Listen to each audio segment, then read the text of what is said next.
மக்களவையின் உறுப்பினராக தேர்ந்தெடுக்கப்பட்ட சசிகாந்த் செந்தில் எனும் நான் சட்டப்பூர்வமாக நிறுவப்பட்டுள்ள இந்திய அரசமைப்பின் மீது உண்மையான நம்பிக்கையும் பற்றுதலும் கொண்டிருப்பேன் என்றும் இந்திய நாட்டின் இறையாண்மையும் ஒருமைப்பாட்டையும் நிலைநிறுத்துவேன் என்றும் நான் மேற்கொள்ள இருக்கும் கடமையை நேர்மையுடன் நிறைவேற்றுவேன் என்றும் உளமாற உறுதி கூறுகிறேன். வாழ்க வையகம், வாழ்க தமிழ், ஜெய் ஜகத். Stop these shameful atrocities against minorities, Dalits and Adivasis. Jai Bhim, Jai Samvidhan.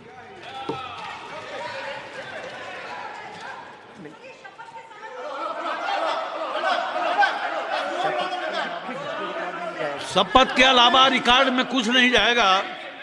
शपथ के अलावा रिकॉर्ड में कुछ नहीं जाएगा.